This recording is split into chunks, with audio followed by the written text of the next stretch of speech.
हरे कृष्ण। जय राधा माधव,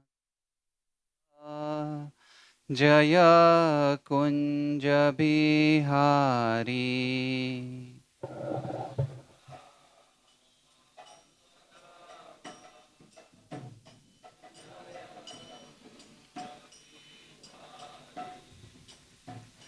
जय राधा माधव, जय कुंज बिहारी।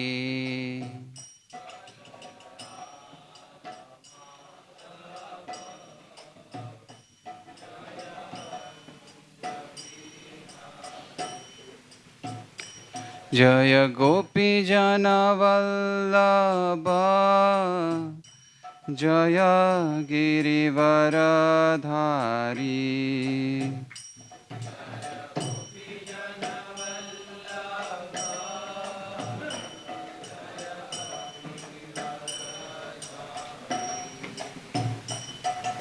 यशोदनन्दन व्रज जनरञ्जन।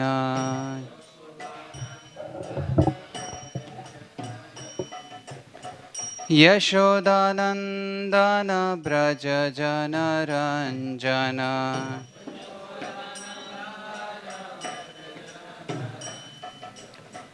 जमुनातीरावनचारी।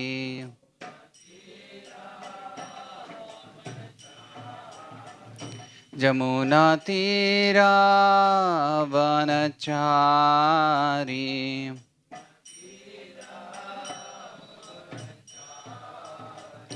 जय राधा माधव, जय कुंज बिहारी।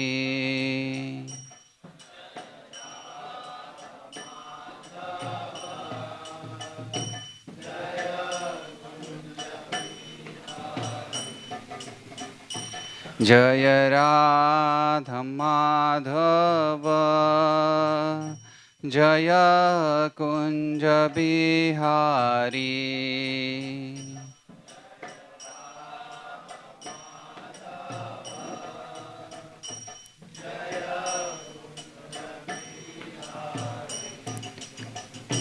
हरे कृष्णा कृष्णा कृष्णा हरे हरे, हरे राम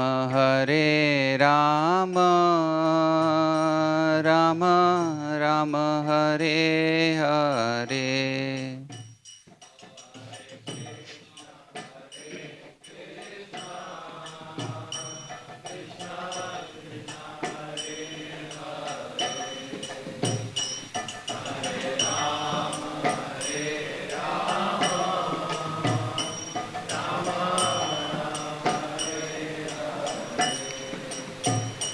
हरे कृष्णा कृष्णा कृष्णा हरे हरे, हरे राम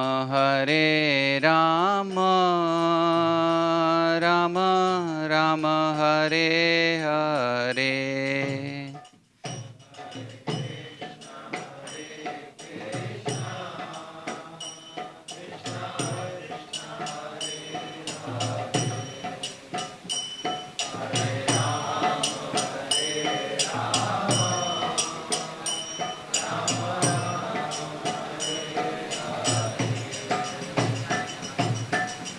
जयम विष्णुपाद परमहंस परिव्राजकाचार्य अष्टोत्तर शतश्री श्रीमद ऐसी भक्ति वेदांत स्वामी श्री प्रभुपाद की।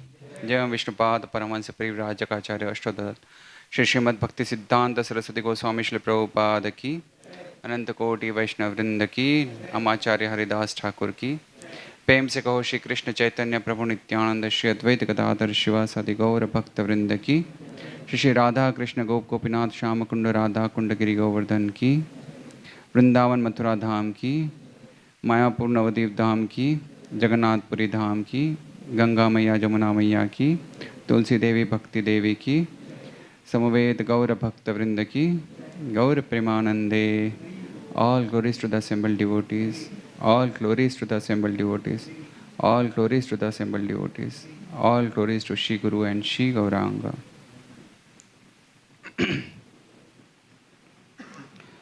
Om Namo Bhagavate Vasudevaya.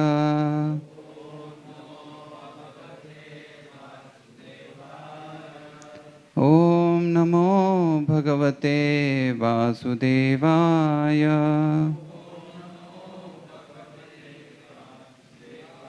Om Namo Bhagavate Vasudevaya.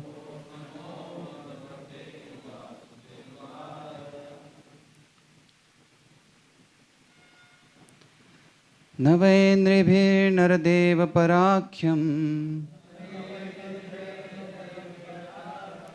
Navaindribhir Parakhyam. Samatum arhasi avipakva buddhe. Samatum arhasi avipakva buddhe. Yat tejasa durvishahena gupta. Yat tejasa durvishena gupta. Vindanti bhadrani akuto bhaya praja. Vindanti bhadrani akuto bhaya praja. Navaindribhir naradeva parakhyam. Samatum arasi avipakva buddhe. Yat tejasa durhishena gupta. Vindanti bhadrani akuto bhaya praja.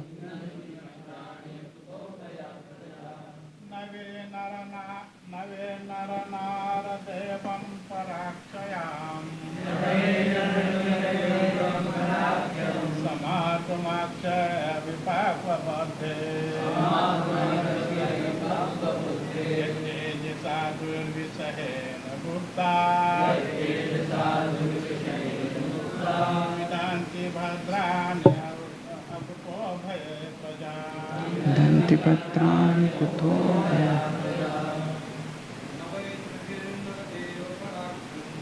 Nardeva parakhyam. Samatumarasi avapikva bhatte. Shena Gupta.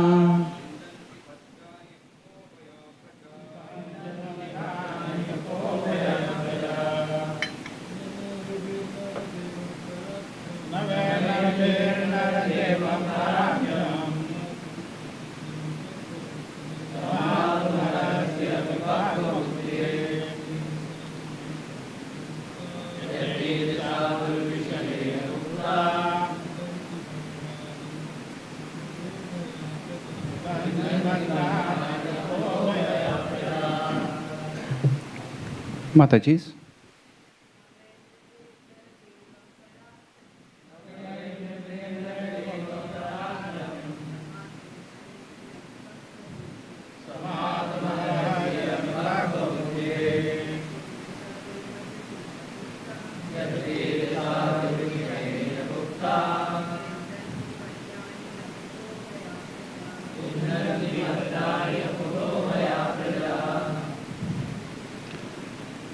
Word to word. Na, never. Why? As matter of fact. Nribhi, by man, by any man. Naradevam, unto a man god. Para Akhyam, who is transcendental. Samatum, place on equal footing. Arhasi, by the prowess. Avipakva, unripe or immature. Buddhe, intelligence. yat of whom Tejasa by the prowess, Durvishahena unsurpassable, Gupta protected, Vindanti enjoys, Badrani all prosperity, Akuto Bhaya completely defended, Praja the subjects. Translation: O my God, your intelligence is immature, and therefore you have no knowledge that the king, who is the best among human beings, is as good as the personality of Godhead. He is never to be placed on an equal footing with common men. The citizens of state live in prosperity, being protected by his unsurpassable prowess. So there is no purport to this. We'll read the text 43. Alakshyamane naradeva namni rathangapanav ayamangaloka tatahi chaura prachuro vingshati arakshamano vivruttavat kshanat. Translation and purport by His Divine Grace A.C. Bhaktivedanta Swami Srila Prabhupada. Translation: My dear boy, the Lord who carries the wheel of chariot is represented by monarchical regime, and when his regime is abolished, the whole world becomes filled with the thieves, who then at once vanquish the unprotected subject like scattered lambs. Purport: According to the Srimad Bhagavatam, the monarchical regime represents the Supreme Lord, the personality of Godhead. The king is said to be the representative of the absolute personality of Godhead because he is trained to acquire the qualities of God to protect the living beings. The battle of Kurukshetra was planned by the Lord to establish the real representative of the Lord, Maharaj Yudhishthir. An ideal king, thoroughly trained by culture and devotional service with the martial spirit, makes a perfect king. Such a personal monarchy is far better than the so-called democracy of no training and responsibility. The thieves and rogues of the modern democracy seek election by misrepresentation of votes, and the successful rogues and thieves devour the mass of population.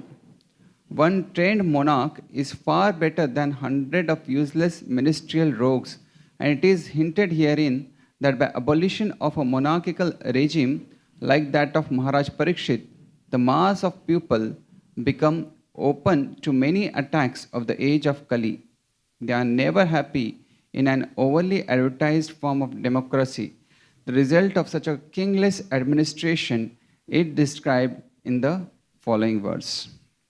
Om Ajnanatimirandasya Jnananjanashalakaya Chakshurun Militam Yena Tasmai Shri Gurave Namah Shri Chaitanya Manobhishtam Sthapitam Yena Bhutale Swayam Rupa Kadamayam Tadati Swapadantikam Vandeham Shri Guru Shri Yuta Padakamalam Shri Guru Vaishnavamsha Shri Rupam Sagrajatam Sahagana Raghunatham Vitham Tam Sajivam Sadhavaitam Savadhutam Parijana Sahitam Krishna Chaitanya Devam Shri Radha Krishna Padan Sahagana Lalita Shri Vishakham Vitamsha He Krishna Karuna Sindhu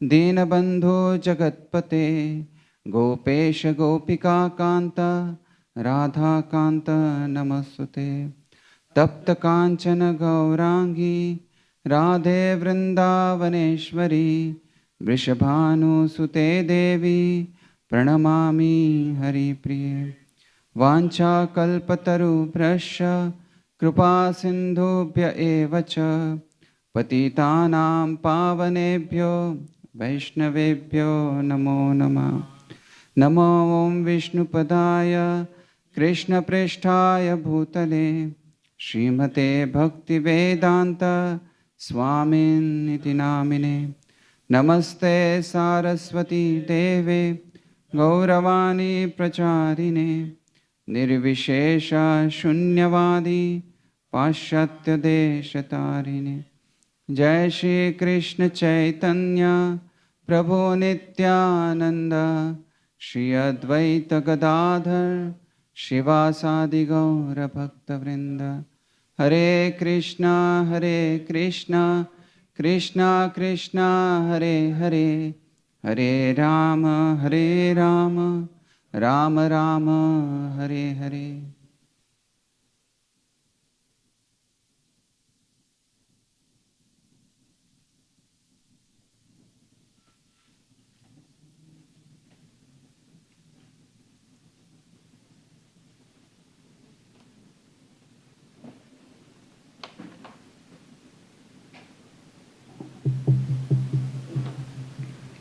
Hare Krishna. So this morning we are reading from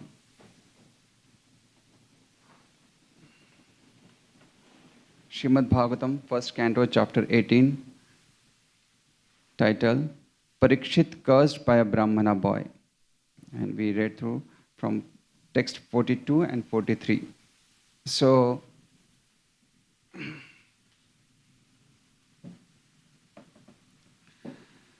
the text 42, it talks about, it mentions the immature intelligence of Shringi, the Brahmana boy, who has no knowledge who is the great king, an ideal king like a Parikshit Maharaj. And his father is saying that because of such a pious king, the citizens live in a prosperity. And if there is no such a monarch like a Parikshit Maharaj, then the world will be filled with the thieves and there will be chaos in the society. And Prabhupada mentions that in the purport, that the ideal king is like Parikshit Maharaj, and he gives an example of another ideal king is Yudhishthira Maharaj. And he compares monarch like Yudhishthira Maharaj and their monarchy is far better than the democracy of this world. So notable point from the purport is, he mentions the real representative, the whole thing was to establish the real representative of the Lord like Parikshit Maharaj. Like Yudhishthira Maharaj. That's an example Prabhupada gives in a purport. So Prabhupada mentions an ideal king thoroughly trained by culture and devotional service with the martial spirit makes a perfect king. So he says, trained in culture and devotional service and representative of Lord. Such a monarch is better than any political systems of the current times. So if we see, the major part of the country is illiterate and they are under the poverty. So on what basis should they choose a leader?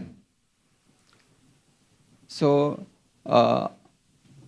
do they know whom to elect as a leader? On what basis they should do it? They do it mostly because they are under the poverty, they are illiterate, most of them. So they give preference for who gives them more money or who promises them better things like prosperity in terms of if their future generation going to get any post or positions, will they get some house, will they get some things or like that, right? Based upon that thing, they elect a leader. And that's like, even those politicians also make such a false promises. And do these leaders, leaders of the states, have any qualifications? The qualifications which is mentioned by Prabhupada is, Yudhishthira Maharaj was like a trained from his childhood. Yudhishthira Maharaj, in the Vedic times, they were trained into so many subjects, expert in fighting, expert in protection, expert in judging the pupils and figuring out the lies. But nowadays, people are very expert. Today's politicians are very expert. They are very good talkers. Or rather, they are very much very good bluffers. They know how to attract their vote bank and how to give the false promises and how make the people believe on the lies as a truth. So the whole situation is chaotic and is going to be chaotic ahead also. In a regime of Yudhishthira Maharaj, everyone was so happy, everyone was so satisfied. Not only the humans, but even the animals were so satisfied that the cows were so satisfied they used to pour the milk everywhere. Even the pasture ground was wet because of the milk. So there was an opulence, plenty of food, plenty of milk, and everyone was with a full of love and care. That was the Vedic times when the monarch like Yudhishthira Maharaj used to ruled. So as Prabhupada talks about this ideal king, so there have been many mentions in the Srimad Bhagavatam, many different kings, ideal kings. And one such a reference comes in a 4th canto. There's a whole series of sections where in a 4th canto especially talks about a tale of a good, a bad, and an ideal king. So it's like Maitreya Muni is describing to Vidura about Dhruva Maharaj and his lineage. And in his lineage comes one of the very good and pious king named Anga. So Anga Maharaj, once he was conducting a sacrifice, and in that sacrifice, despite employing good brahmanas and priests, the demigods didn't came to pick up their share of sacrifice. And that's what made Anga Maharaj greatly aggrieved. So he humbly inquired, did I commit any grave offense or any sinful activities so that is that the reason the demigods are not coming? And the priest replied, we do not have any such a finding that you have committed any sinful activity even within your mind. Such was a great character of Anga Maharaj. Such was a good and pious king was Anga Maharaj. But they said, in previous life, it may be because of some of your sinful activity, you don't have a son. And therefore we recommend you carry out a sacrifice for Lord Srihari, the Supreme Personality of Godhead, and he can fulfill your desire. So as instructed by this priest and brahmanas, Anga Maharaj carries out that sacrifice. And he gets a son named Vena. Now Vena grew up as a follower of his maternal side. And his maternal side was dynasty of irreligion. So he became very cruel from his childhood. He used to kill innocent animals. Not only that, he used to murder mercilessly his playmates, as if his playmates are like animals coming for the slaughterhouses. That's how he murdered everybody, all his playmates. Anga Maharaj tried to reform him in a different ways, but he could not change Vena. Then Anga Maharaj thought, people who do not have a son are more fortunate than having a son like a Vena. Because the son, bad son like a Vena, can vanquish all the good fortune and auspiciousness of our life. So having a no son is far better than having such a cruel son like a Vena, who will destroy the fortune, who will destroy the good name and fame of the dynasty. So King Vena actually had a sleepless nights thinking over this, but he could not reform. He gave up all those thoughts. Then he had another thought and he started thinking, actually having a bad son is better. Now how is that having a bad son is better?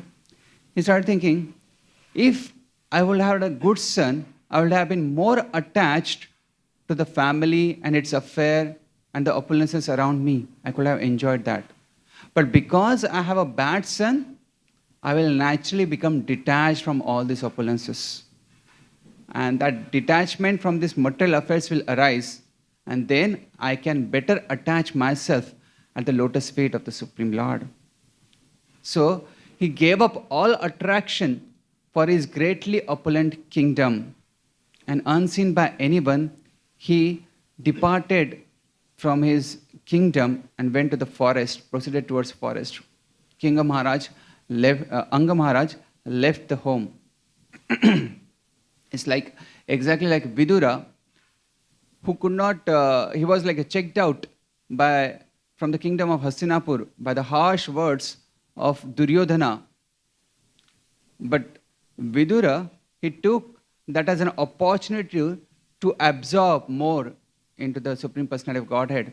He took that as an opportunity and started conducting the Dham Yatras and absorb in the bhajans. Rather than thinking of what the misfortune is, rather than getting disturbed by such an action, he used that situation, he employed that situation to better fix up into the Supreme Personality of Godhead and to his bhajan. And same way is Anga Maharaj. Such was a good and pious king Anga Maharaj was. But as Anga Maharaj has left, sages were finding there is no good ruler, so all thieves will become prominent and there is a chaos in the society. So somebody has to be king. So then they, obviously it was son of a king Anga Maharaj, that's Vena. So they enthroned Vena with the permission from the mother Sunitha. And they enthroned Vena. But Vena, as was known, he was very cruel. All the minister opposed his idea, but looked like the sages didn't have any option. So by enthroning Vena, one thing happened was, even the thieves were very fearful of it. So they were also not bothering the praja. But the problem was, if not the thieves and rogues, but the cruel Vena was torturing the whole citizens. He was torturing all the pupils. Then sages thought to counsel him and give him good advice. They told Vena, you are a king, you are in a position of king, and a king is supposed to uphold the dharma. He should satisfy the Supreme Lord, allow his citizens to worship the Supreme Lord, allow to conduct the sacrifices. But if you stop all these things, you are disregarding the Supreme Personality of Godhead, you are disregarding the Brahmanical culture. That is not good. As they were advising, counseling Vena, Vena became very furious.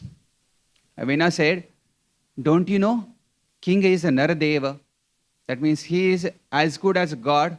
All the demigod are in the body of king, and that's why you all should start worshipping me. He started counter-advising to the sages that you should all worship me, and he started boasting about himself. So yes, king is a representative of the Lord, but he is a caretaker of the subject on the behalf of God. So Prabhupada mentions, if one is a president or a king, it should be understood that this opportunity has been given to him by the Supreme Lord. So according to the Vedic system, the king is considered a representative of Godhead and is offered the respect by the citizens as God in the human form of life. Prabhupada mentions this. So king is supposed to be appointed by the Supreme Personality of Godhead, and he should work for the interest of the people, interest of the planet. So it's like, Guru is considered as a representative of God. So disciple may worship Guru as good as God, but Guru should not think himself as God. And that's how it goes. King can be worshipped or given the respect as good as God, but he should not consider himself as a God, but he should be just a caretaker on the behalf of the Supreme Personality of Godhead. This King Vena cannot understand. So the great kings, they were very responsible in taking the instructions given by the great personalities, great saintly personalities, and they will first accept the instructions and authority of such a saintly personalities, and then they will execute their monarchical power. But nowadays, people have altogether different feeling of what the monarchical power is. They take monarchical power as like an authoritarian power. They think that as a autocracy. But it was not in the Vedic times. This monarch used to accept the authorities of the sages and then they used to rule. So King Vena was exception for this. So demons actually cannot accept the authority, they disobey the authority. And one who disobeys the authority is sure to fall into a sinful path and he will lose all his good fortune. King Vena was so puffed up and impudent that he dared to respect the great saintly personalities and brought his own ruination. Sages thought that he is so puffed up, he doesn't have a right to sit on the throne, and he is disregarding the position of Lord Vishnu. Such an offender cannot have a right to be as a ruler. And they chanted mantras to kill Vena. So Brahmanas that time had a power to kill, but they didn't use that power for any selfish purposes or any bad purposes. They never misused it. So this was the King Vena, who was such a bad king. So now there is no more king. The situation is back to square one, where there is no ruler, and sages could see the dust storm created by the thieves and rogues. So the sages came together, and from that Vena's dead body, which was preserved by Mother Sunita, they churned and they separated all the impurities which is coming from this maternal side, and then they churned, and from that auspicious side, auspicious portion that was coming from Anga Maharaj, appeared King Prithu Maharaj along with his consort Archi. So who is Prithu Maharaj? Prithu Maharaj is a Shaktavesh avatar, or is called as or he has a Palana Shakti, that means the ruling potency. So as he appeared, everybody was very joyous because Prithu Maharaj is an ideal ruler, unlike King Vena. So he was an empowered incarnation of Lord Vishnu, and he exhibited all such a wonderful qualities of a king when he ruled the planet. So when he was coronated, so he had like wonderful different qualities. When he was coronated, there were bards who are glorifying. They are meant to glorify the king, compose a poetry on the king. So when they were glorifying Prithu Maharaj gave a very grave speech, and he said, I have just appeared and I have not manifested any qualities which are you mentioning. So if you glorify me for something which I have not yet manifested, this is not a good glorification. So this is not a good fame. Actually, Prithu Maharaj, Prithu itself means famous. So he was famous. But he didn't accept that glorification. And further he says, even if I manifest these qualities, don't glorify me in my presence. Glorify me in my absence, if at all you want to do it. That was as a character of Prithu Maharaj.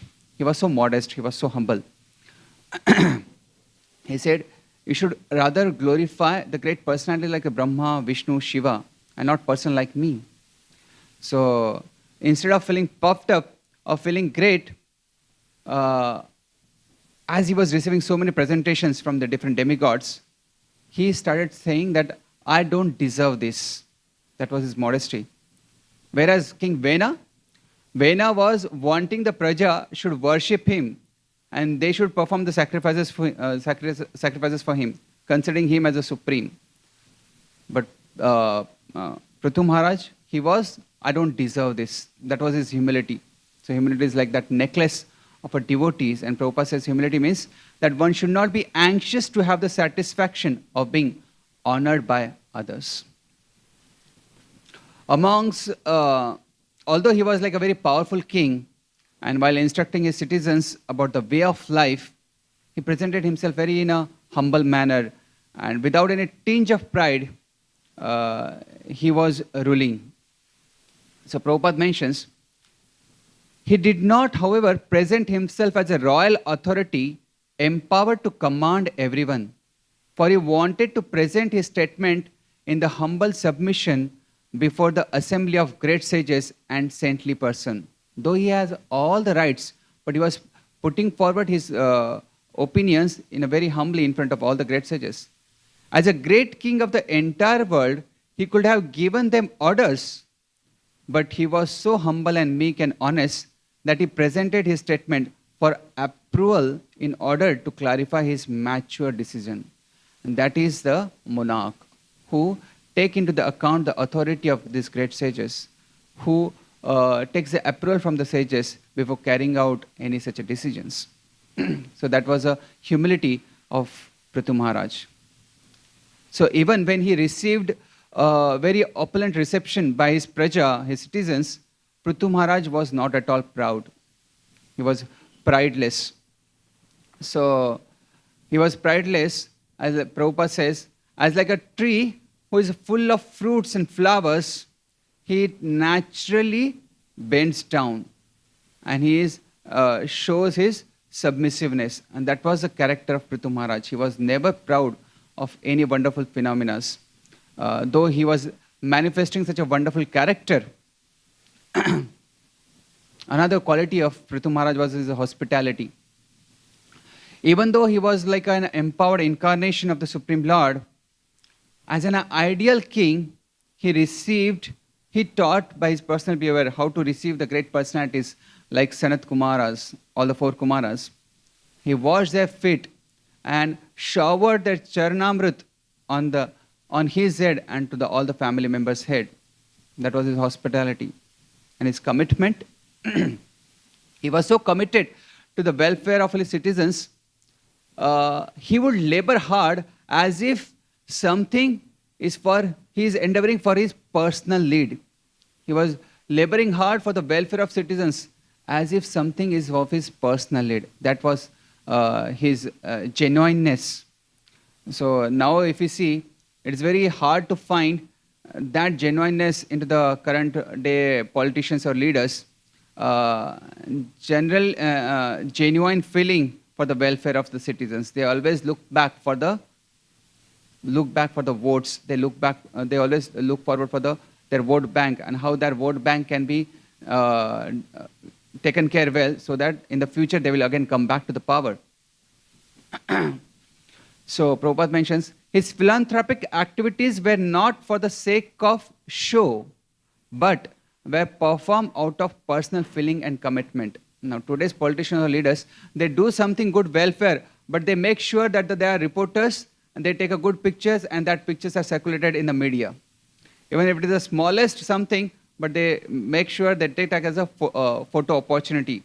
So this is rather today's politicians. But King Prithu was not doing it for the sake of any show.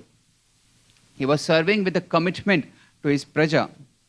And one of the major quality of Prithu Maharaj, for which he is glorified, is forgiveness. So when he was at the peak of his success, he was about to receive the peak of his success, but he withdrew. So that is the episode where he was missing his century. So Prithu Maharaj, he was on the 99th sacrifice, and the set target for him was the 100th century. But Indra became very insecure, and he started obstructing this sacrifice. He applied all the means to stop the 100th sacrifice of Prithu Maharaj. And that reminds me of one time when India was playing with an opposing country in a cricket match. So it was just one run was required for winning that match. India was chasing, and it required just one run. And there are ball in the hand, there are number of overs in the hand, and there are number of wickets in the hand. So there was no way that they could miss out the victory. But this that bowler, he thought, okay, but the situation was like that the batsman, it's not that the India only need one run to score the victory, but even the batsman wanted just one run to complete his century. So now this batsman, he thought, okay, anyway, they are going to win. But can I devise a certain way that he will miss his century. And he devised a way, he bowled no ball. So as he bowled no ball, India got a 1 run and they won the match. And the batsman could not score. And he was not out on 99. He was devoid of his century. So sometimes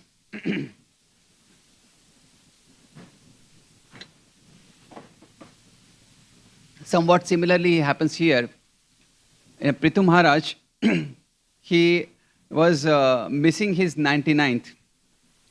So Brahmaji, and actually Indra was obstructing. Indra was devising so many means to stop the Prithu Maharaja's sacrifice, 100 sacrifice. So Brahmaji came and appeared there on the sacrificial arena, and Brahmaji told to Prithu Maharaj to stop the 100 sacrifice because it is provoking Indra so much. He is committing more and more offenses, so better you stop that 100 sacrifice. And Prithu Maharaj, so Brahmaji asked, so Prithu Maharaj was actually not hankering for any name and fame. So he followed Brahmaji's word. He was obedient to Brahmaji's words. So those who are actually obedient to such a saintly personalities like elderly personalities and such a Guru Varga, so they actually receive Krishna into their heart. So obedience to such a personalities, the great personalities, invokes the remembrance of Lord Shri Krishna. So because of abiding Lord Brahmaji's word, Prithu Maharaj actually got not only remembrance of Lord, he got a darshan of Lord Vishnu. Not only the words, darshan of Lord Vishnu, he got to hear from him. And such a wonderful glorification Lord Vishnu gives to Prithu Maharaj because just he abided by Lord Brahma's words. So sometimes we see success in this material world is counted when we reach our set target. Like success is like a highest score in the exam, or success is like getting a highest run in the cricket, or winning certain position through this expertise or skills. That's what the success is counted. Like for that batsman, he in his stats, there will be no mention that he got not out on 99. And that's what how the trick played by that bowler. And the stats will never show his success, right? But in a spiritual life is exactly opposite. Success is not based upon some stats, whether Prithu Maharaj could complete the 100 sacrifice or not. Success is based upon whether we are pleasing to the Supreme Personality of Godhead, Lord Shri Krishna. And that's exactly happened. He could have an audience, Prithu Maharaj could have an audience of Lord Vishnu because Lord Vishnu was pleased. Even though the 100 sacrifice remained incomplete, it could not get complete. But Lord Vishnu was pleased by the attitude of Prithu Maharaj. But if we see in contrast to the Vena didn't hear any saintly person's advice. Rather, he advised them back that what should they be doing it, right? So, Shukdev Goswami says to Parikshit Maharaj in the 10th canto, he says, Ayushriyam yashodharmam lokanashisha evacha hanti sheyamsi sarvani pumso mahad atikrama. So he says, my dear king, when a man prosecutes great souls, all his benediction of longevity, beauty, fame, religion, blessings, and promotions to the higher planets will be destroyed. And that's what happened with the Vena. Prithu Maharaj, with his large heart, he forgave Indra because the father doesn't like that his children fight amongst themselves. So Lord was very pleased when Prithu Maharaj forgave Indra. So same we see ideal king like a Parikshit Maharaj. He accepted that curse of a Brahmana boy, Shringi, though Parikshit Maharaj was an emperor and he could have executed his power of emperor and punished Shringi, but he didn't do that. He had a power to curse back Shringi also, but he didn't do that. But Parikshit Maharaj just accepted that curse of a Shringi as a blessings. So he forgave Shringi. So Lord is very pleased when we forgive somebody for their offenses. Like we see in the episode of Draupadi, she forgave Ashwatthama. Although Ashwatthama committed such a heinous crime, he killed all her sons but she still forgave Ashwathama. Prahlad Maharaj, in spite that so many atrocities were conducted by his father on him, but rather he forgave father, rather he asked for liberation for his father to Lord Narasimhadev. And we see Dhruva Maharaj also, on the good advice of Mother Suniti, he forgave stepmother Suruchi. We see Vidura who was like offended by Duryodhana by his harsh speech, but he left the kingdom and he forgave Duryodhana and he was absorbed into the dham.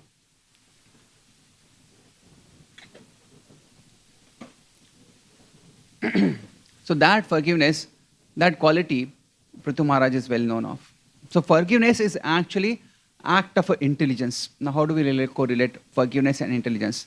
So Lord Vishnu, when he appears, he says to Prithu Maharaj, Sudhiya sadhavo loke naradeva narottama nabidruyanti bhutebhyo yarinatma kalevaram. So Prithu Maharaj is addressed by Lord Vishnu as a Sudhiya. Dhiya is an intelligence and Sudhiya is a good intelligence. Sudhiya is a good intelligence. What the good intelligence is, Sudhiya also means highly advanced personalities. Now how good intelligence? Good intelligence means not that expertise into the material, any material subject matters, but good intelligence means they adopt the essence of scriptures and adopt into their life. And by that, they become advanced into the knowledge and they apply into their life, they become advanced devotees. So Sudhiya means good intelligence, that means the advancement. So if somebody is intelligent, then they developed, who's advanced into spiritual knowledge, they develop this quality of forgiveness. They don't look after some discrepancies and they easily forgive others. Now, they have a lot of magnanimity of forgive others of their offenses. And Prabhupada mentions in the purport, he says, as like a madman is not punished, is excused by the judge, even though even if he has committed a murder, because he is a madman, because of the influence of that madness, he has committed that mistake, so he is also forgiven. That's how Prithu Maharaj forgave Indra, because he knew he is in the acting because of his modes, and that's why he easily forgave. So that intelligence is with the advanced devotees. So here the kings are addressed, Prithu Maharaj is addressed as a Sudhiya. And interestingly, such an ideal king as like a Parikshit Maharaj is also, he has advanced devotees and they also have that quality of forgiveness. And interestingly, this verse mentions Shringi as a Vipakva Buddhe. That means immature in intelligence. They act based upon the modes. So Parikshit Maharaj, as an ideal king, forgave Shringi. Now, how is that Prithu Maharaj, as it says, advancement, forgiveness and advancement actually means how is the Prithu Maharaj was advanced? So, Lord Vishnu, he mentions, Purusha yadi muyyanti twadrisha deva mayaya shrama eva parvam jato dirgaya vriddha sevaya. How is that Prithu Maharaj could gain that advancement? So, Lord Vishnu mentions, if a personality like you, who are so much advanced because of executing the instructions of the previous acharyas, executing the instructions from the previous acharyas, dirgaya vriddha sevaya. Dirgaya, that means for the long time. Vriddha sevaya, that means serving the superiors, serving the Guru Varga, serving the spiritual master and the parampara. So Prabhupada mentions, perfect knowledge is acquired from acharyas or liberated souls. No one can be perfect in knowledge without being trained by the parampara system. So king has to be trained into the parampara system. So intelligence means, good intelligence, Sudhiya, means advancement, and that advancement is borrowed from parampara, hearing from the parampara. Prithu Maharaj, was advanced, and that's why he could have that broad-mindedness. What was that broad-mindedness? So again explained by the Lord. He says, when the heart is cleansed of all the material contamination, the devotee's mind becomes broader and transparent, and he can see the things equally. At that stage of life, there is a peace, and one is situated equally with me, Lord is saying to Prithu Maharaj, as a Satchidananda Vigraha. So sometimes, with the petty things, our narrow-mindedness, our consciousness get trapped into the petty things of this world. I don't have this, or I didn't get that. How can I gain that? So petty things capture our consciousness into the material things. But when somebody has a broadness of field, he easily let go of the things. And that was Prithu Maharaj's. He had such a broad-mindedness that he gave up, on the advice of Brahmaji, he gave up 100 sacrifice. And then Prithu Maharaj showed such a cooperation. So, to err is a human, but to forgive is a divine. So when someone repents for the mistake and seeks a forgiveness, we should not fill them low of themselves. So Prithu Maharaj was very magnanimous enough to appreciate that attempt of Indra to change. And we could find this quality in the Prithu Maharaj, that he wanted to cooperate. He lovingly embraced Indra, and rather he became free of envy and anger.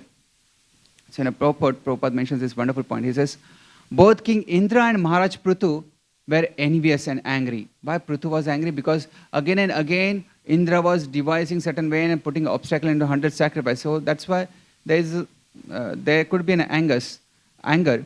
So they were angry and envious with each other. But since both of them were Vaishnavas or servants of Lord Vishnu, it was their duty to adjust the cause of their envy. This is also a first-class example of cooperative behavior between Vaishnavas. Prabhupada makes that point, a cooperation between a society of Vaishnavas, that they have to, as they have the duty towards the Supreme Lord as a Vaishnava, so they should adjust the cause of their envy. So that was such a cooperative behavior, such a wonderful quality displayed by Prithu Maharaj. And such a wonderful qualities Prithu Maharaj was filled with. So Lord, after offering his benedictions and instruction to Prithu Maharaj, Lord was about to leave, but he mentions that seeing the Prithu Maharaj such a wonderful, captivating qualities, he doesn't feel like to leave from that sacrificial arena. He was captured. Lord was captured. Lord's attention was captured. He could not leave because of the wonderful qualities of Prithu Maharaj.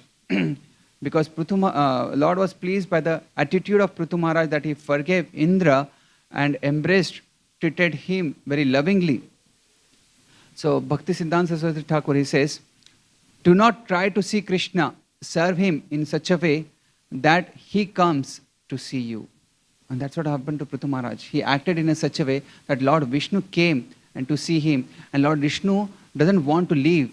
He was so much captured by the wonderful qualities of Prithu Maharaj. So while ending this section, Maitreya Muni, he describes the Prithu Maharaj as a Adi Raja. And Prabhupada mentions this. So he's described as a Adi Raja. Adi Raja means the original king. And Prabhupada mentions in the purport. Just as Krishna is addressed in a Brahma Samhita as a Adi Purusha, that means the original personality, the supreme personality, so is the King Prithu, being an empowered incarnation of the Lord, is referred to this in this verse as a Adi Raja, that means the original or ideal king. So that is the character of an ideal king like a Prithu Maharaj. So what was the ideal character of any king? Lord Krishna mentions in Bhagavad Gita, Shauryam tejo dhriti daksham yuddhe chapi apalayanam danam ishvara bhavascha shatram karma sabhavacham. That means heroism, power, determination, resourcefulness, courage in a battle, generosity and leadership are the natural qualities of work for Kshatriya. So Prithu Maharaj not only had these qualities, but he was a great devotee of the Lord. And Prabhupada mentions he was an ideal king or a Adiraj. He was a great devotee. He was a great hero who conquered all undesirable elements in his kingdoms. He was so powerful, but he's powerful to fight even to Indra, the king of heaven. He was giving a protection to his citizens. He was not collecting the taxes for his personal benefit, but for the welfare of the citizens. And he was Krishna conscious and making his all citizens Krishna conscious. So Prabhupada mentions, in the purport he mentions, the great calamity in a life is to become godless and therefore sinful. If the stable head or a king allows the citizens to become sinful by indulging in illicit sex life, intoxication, meat eating and gambling, then the king is responsible. And we see in our generations, there is so much freedom given for all these activities, And he has to suffer, the king has to suffer, the resultant sequence of reaction for the sinful lives of the citizens because he levies the taxes on them unnecessarily. But Prithu Maharaj, he rather stopped all such activities. And such a wonderful qualities Prithu Maharaj exhibited, and Prabhupada writes, these are the principles for a ruling power, as like Prithu Maharaj. And because Maharaj Prithu observed all the principles of a ruling chief, he is referred as a Adiraja or ideal king. So these are the wonderful qualities which were manifested by Prithu Maharaj as an ideal king. So we saw in the purport how Prabhupada is describing about Parikshit Maharaj and an ideal king, he forgives the Shringi. And we refer from the 4th canto, how there is a good and pious king like Anga Maharaj, how Vena was acting as a bad king, and ideal qualities and ideal character of Prithu Maharaj. Hare Krishna. Srimad Bhagavatam ki, Srila Prabhupada ki.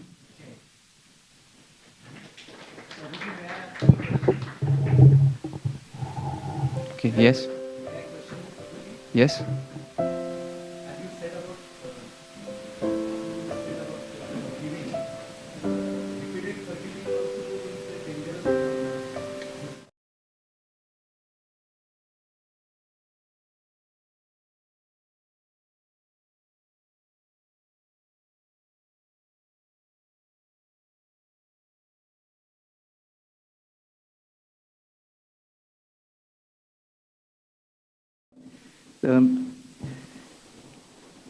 In 1971 war, 93,000 soldiers surrendered to us under General Niazi, and we have to release them. So would you like to comment on this? Okay, forgiveness doesn't mean that we get, I don't know about what the history you are talking about. I'm not having a detailed knowledge of what the history you are talking, but in a sense I can say is, forgiveness doesn't mean that we let others to exploit ourselves. So forgiveness means that we don't hold upon the grudges and we continue our duties. But whatever action is needfully taken, we should take that. And we should see if the reforms can happen properly. But it doesn't mean that we let others to exploit ourselves. We don't allow somebody to exploit ourselves. I think that satisfies the answer. Thank you very much. Hare Krishna.